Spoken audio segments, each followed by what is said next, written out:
An impeachment of Donald Trump spearheaded by Republicans. That is how far we have gotten in the MAGA civil war. The House of Representatives is in all-out revolt, and there is nothing that Mike Johnson can do to stop it. And it all starts with Greenland. Republicans are furious that Donald Trump has put their party in the worst political position we have ever seen in the modern era. And right now, instead of helping them save their seats, he's focused on cutting checks to Greenland, which is why a Republican in the House is making a shocking announcement about Trump and impeachment that we are going to get into. But before we do, if I could quickly ask you to leave a like on this video, and if you haven't already, and you enjoy our channel, to hit that subscribe button because it goes a long way in supporting our work. Now, there are a million reasons to impeach Donald Trump less than a year into his presidency, but the one that is causing the most problems with MAGA right now is Greenland. And it starts with this report that Chris Hayes did on why Donald Trump is so obsessed with Greenland and why it is backfiring so badly on him. There is no national security need for us to control a country that is already our ally in the NATO alliance, part of U.S. missile defense for 70 years. In fact, we already have a military base in Greenland. And I'll confess, I didn't used to know that, but you know how I do know that?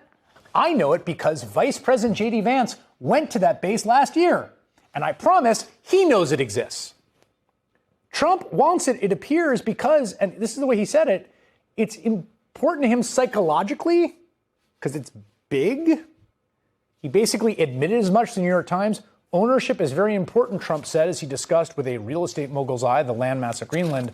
When asked why he needed to possess the territory, he said, because that's what I feel is psychologically needed for success.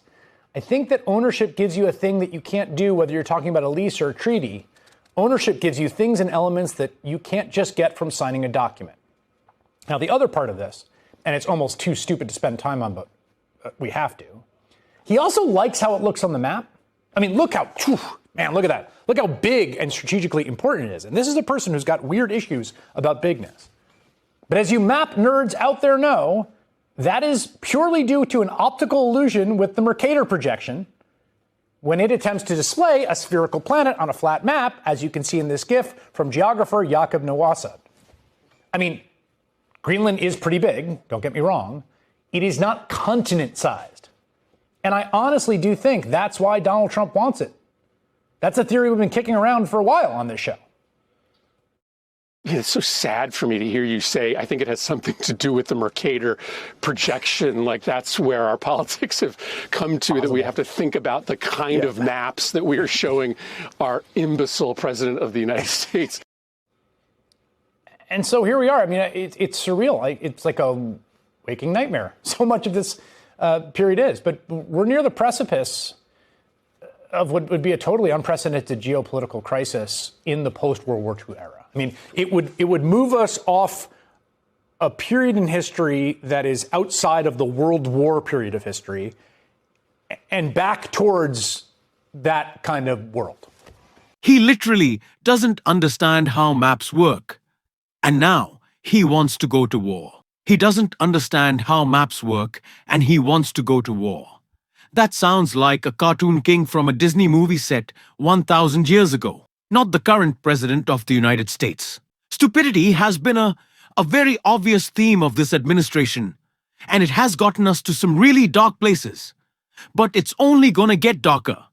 And I don't think Donald Trump realizes that his MAGA supporters or former MAGA supporters in the House do not appreciate this. This is a man who ran on lowering costs, then exploded them, and is now telling America that they're gonna have to pay $1 million per Greenlander. So we can have a territory for Trump to put his name on with no real strategic objective other than, look at me, I'm the conqueror, I'm the king. And yeah, of course, Donald Trump, who believes that he is only governed by his own morality on the world stage, is happy to do whatever he wants. But there will be consequences, like the revolt that we're already seeing from the Senate and the revolt that is coming in the House. According to Don Bacon, a Republican who already threatened to resign over Donald Trump's foreign policy, but is now threatening something worse for Trump and Mike Johnson. Republican signals support for Trump impeachment, Nebraska Republican. Don Bacon has blasted Donald Trump's talk of taking over Greenland, branding the idea as utter buffoonery and warning it could spark bipartisan impeachment efforts, underscoring deepening GOP fractures over Trump's foreign policy. Bacon warned, if he went through with the threats, I think it would be the end of his presidency. And he needs to know the off-ramp is realizing Republicans aren't going to tolerate this, and he's going to have to back off. He hates being told no, but in this case, I think Republicans need to be firm. It would be a total mistake to invade an ally. It would be catastrophic to our allies and everything. It's just the worst idea ever. In my view, he added, and it's not just Don Bacon, the Republican congressman said, I'll be candid with you. There's so many Republicans mad at this. If he went through with these threats, as he said, I think it would be the end of his presidency. Don Bacon is right. It would be the end of his presidency for so many different reasons. Now, do I necessarily think that if Donald Trump invaded Greenland, there would be a conviction to happen in the Senate? I don't know.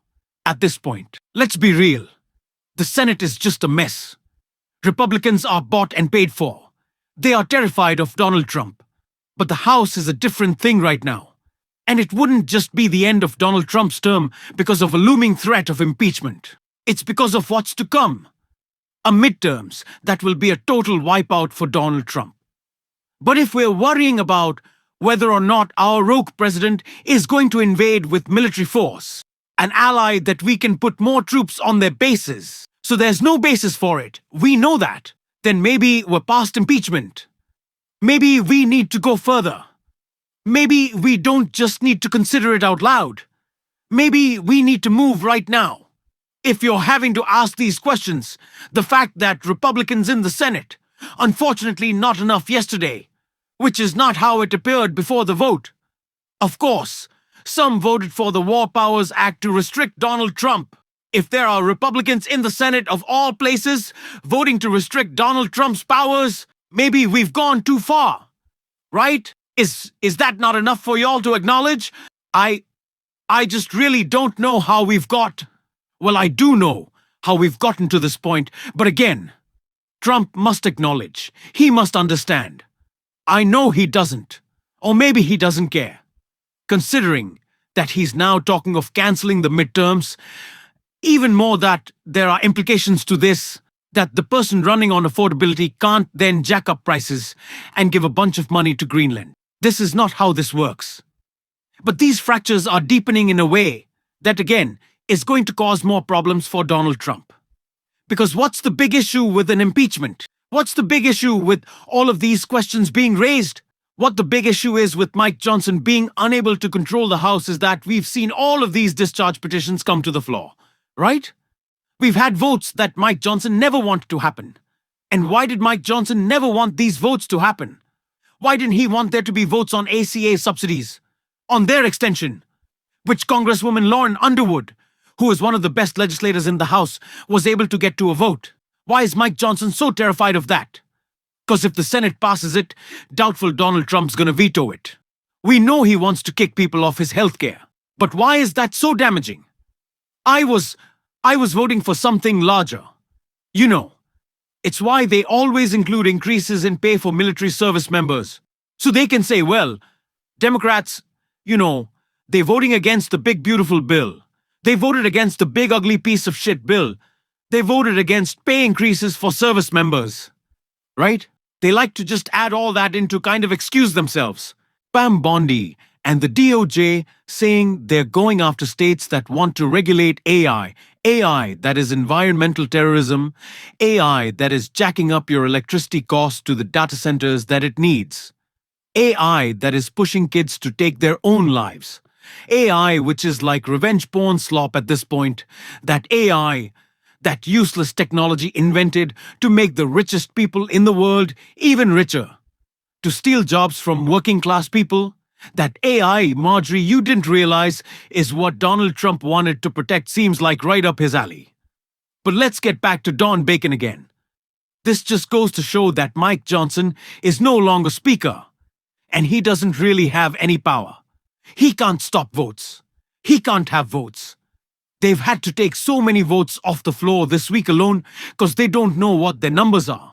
And it gives someone like Don Bacon a tremendous amount of power, right? It gives someone like a Thomas Macy a tremendous amount of power to do whatever they want, to say whatever they want. Hell, if we're worried about an impeachment going forward, there's literally no reason why Don Bacon wouldn't just say, well, I'm going to caucus with the Democrats. No reason. If he believes so strongly in impeachment, if Donald Trump invades Greenland, there will be no Mike Johnson blocking it. Don Bacon is retiring, so he's not going to become a Democrat. But he might say, do you know, I'll caucus with the Democrats so that Hakeem Jeffries or whomever would be Speaker and could carry forward an impeachment. There would be no Mike Johnson blocking it. These guys have nothing left to lose at this point. And this is a guy in Don Bacon who said that he was going to resign, that he thought about resigning after it came out that Donald Trump and Steve Whitcomb were handing talking points to the Russians for negotiations over and into the war with Ukraine, which is supposed to be done on day one of the presidency, but really hasn't happened yet.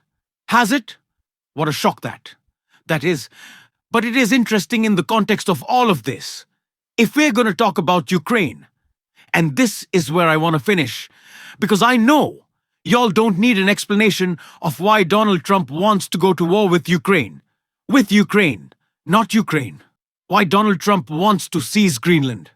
I don't know what could happen next week, but it is very obvious that the line, oh, we have to worry about Russia.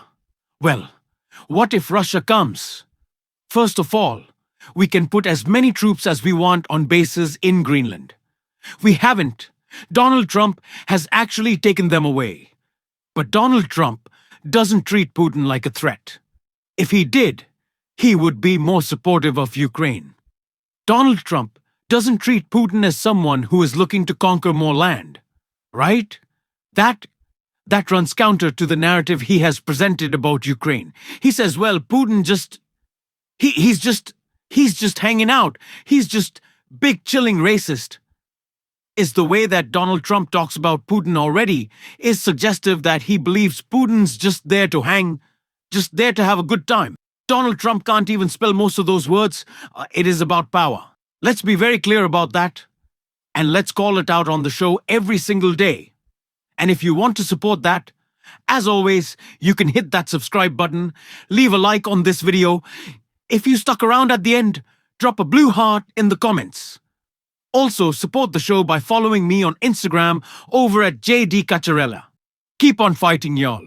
Don't let him silence you. And until next time, I'll see you soon.